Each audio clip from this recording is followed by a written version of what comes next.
Well, speaking of good vibes, Falling 2 is such an incredible new song for you. Where did the idea for this one come from? Well, first of all, thank you for saying that. It means a lot. um, Sure. it's kind of funny because when I wrote Falling 2 with Kyle, Brian, and Pearson, we spent a good, dare I say, hour and a half not knowing what we were gonna write. We were throwing those wet noodles against the wall, hoping something would stick. And nothing was flowing, nothing was working. And kind of randomly, Kyle just was chunking away on the guitar, and whatever he was playing, Brian sang the first two, what ended up being the first two lines of the song, kind of sang that. And I sat up real quick and I was like, hold on, can we spend like 20 minutes and just follow whatever that was? Just if this doesn't work, then we can just call it a day and go eat lunch or something. And about, 2 hours later, we had Falling too. So it kind of came out of nowhere. And the idea that we inevitably landed on, with a chorus that I had stuffed away in my phone from months before that I'd been trying to write to and nothing fit. It was an idea of being young, being in love, and just kind of having that summer fun feel to it. That kind of good vibes of being with somebody. I'm sure you've gotten plenty of wonderful fan response so far. What are people telling you and how do they connect with the song? One thing that's been really awesome to hear, as not only an artist but as one of the writers on the song, on telling this story, is how people are able to relate to it. Everybody's been young, everybody's been a teenager, everybody's fallen for somebody and thought that they were the one. So I think that this song, not just the lyrics but the music itself, also really gives that fun summer love vibe feel. And so I think the best response that I've heard is when somebody says how much they can relate to it, or how they just love they rocking out to it in their car as they're driving down the road, that sort of thing. It's those fun little moments, and to have my music kind of playing in the background of those fun life moments are it's a pretty cool feeling. It must be very surreal for you. It definitely is. Talk about then working with the Riker brothers for the video for the song and how it connects with the message behind it. Oh, absolutely. So when the Riker brothers, when they Derek and Drew, when they came up with this idea and kind of pitched it to me and my family, it was really one of those moments where we were like, "Ooh, this is really cool."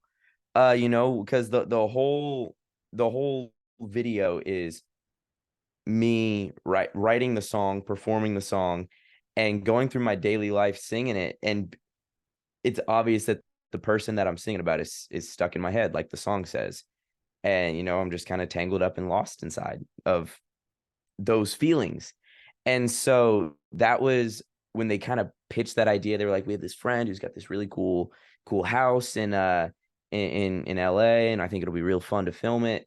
And I was like, all right, let's see how this goes. And we get there. It was the perfect kind of house. If I was a 25-year-old dude, I would probably live in that place, because it honestly reminded me of like a ranch home, which is my kind of feel. There was wood on the walls and it was hardwood floors. It was perfect. It was awesome.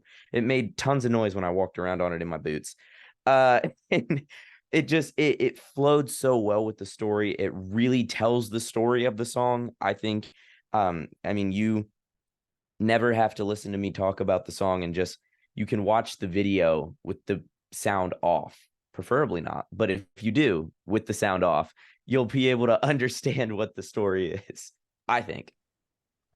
You talked about when you were writing this particular song with Brian and Kyle and Pearson, but do you tend to have a typical songwriting process, or was this kind of the typical process where you guys sit together and formulate songs, or was it just this occasion? This uh this definitely does happen, like this process, if you can even call it that. um, it definitely does happen, more often than not. But I think it varies on who you're writing with, what stage the ideas are at. I know for me personally, I try, like when I'm writing with people I know, if I know we all know kind of each other's strengths and weaknesses. We know what each other's typically good at. So if I know what one of my co-writers is typically good at, I will try to bring something that complements that.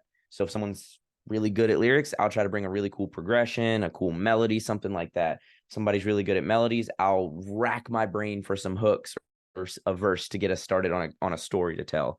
And so it really just varies on what the Lord's got in store for that day, and what what where which noodles decide to stick on the wall. I know you also produced the song with Dan Frizzle and Butch Baker. What was that process like for you? Fun. It was really important to me to be more involved in the production and the back end side of this song. So essentially, for people that don't know this about me, I try to set a new goal for myself, a personal goal for each project, each album, each single, whatever it may be. So the last album that I released last year, my goal was to write all the songs. I wrote them all with my co-writers, did that. So for this album, this coming album that Falling To is going to be on, it my goal is to produce all of them and be more involved in that, be there when all the songs are being mixed, work with Dan. And that's exactly what we've done. We've got quite a few songs already done. We've got some more we're about to go into the studio and record, which I'm very excited for. And it's just very important for me. And a lot of I found this out and I was kind of shocked by it. A lot of artists don't do that. A lot of artists aren't there when the song is being mixed. And that was very important to me because I look at it from the standpoint of how can I try to tell people that this is a story that myself or one of my co-writers is going through so you can relate to it with us. How can I say that if I'm not there for the entire process of that story being made? So that's why that was extremely important for me. And that's what it's a lot of fun.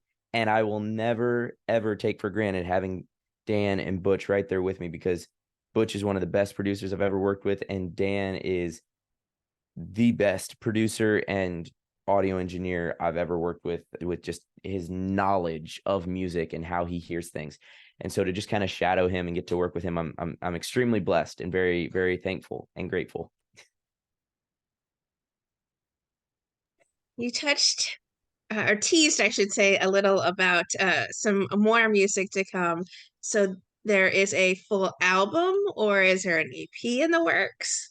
There is a full album in the works. I am contemplating doing a little teaser of a couple acoustic things, maybe on a small EP before the album comes out, maybe.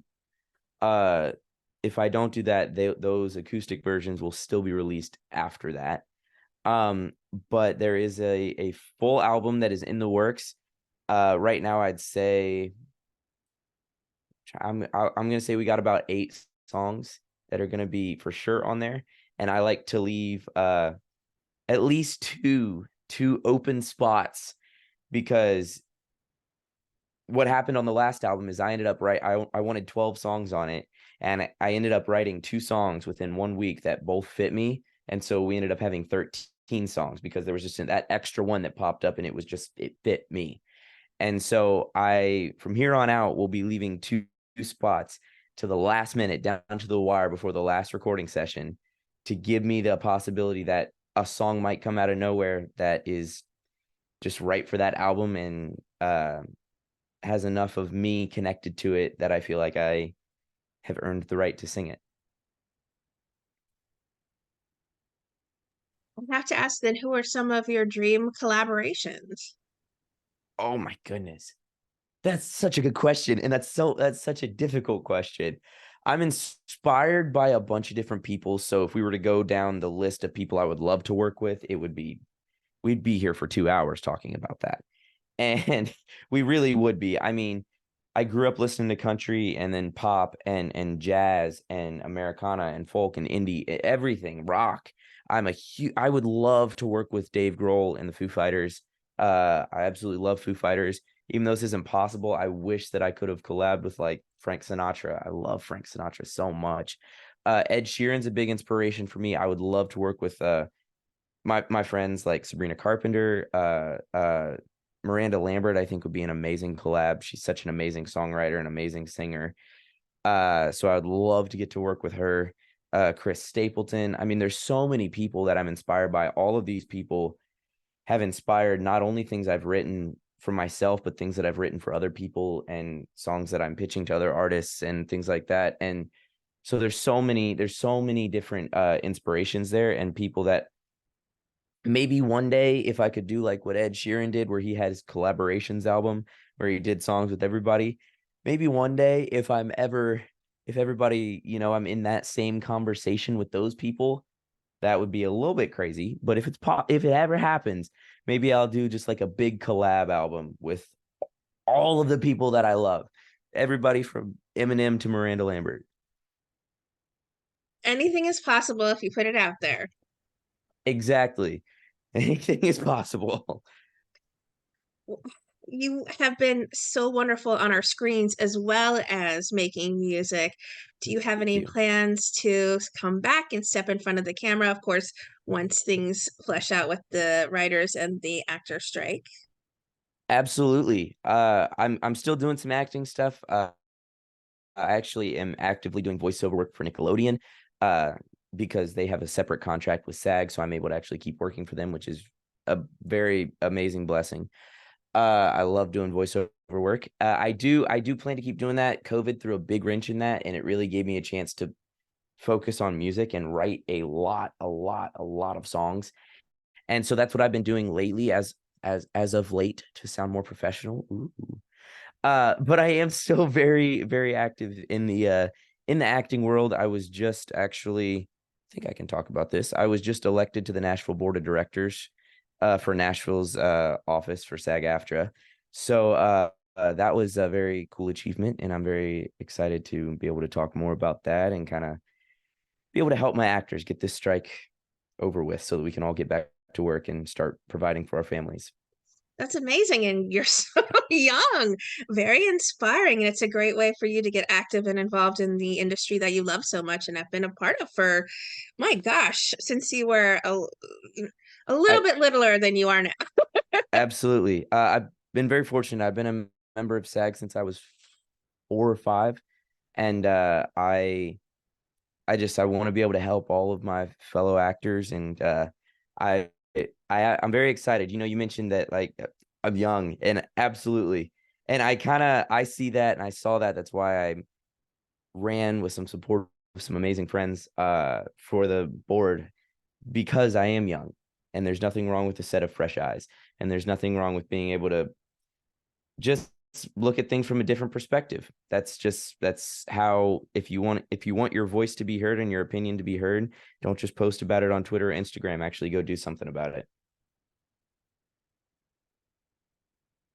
Well said. I think that's Thank quite you. inspiring and also a great words of advice for people who are looking to get involved, not just in maybe acting, but also in the music industry as well.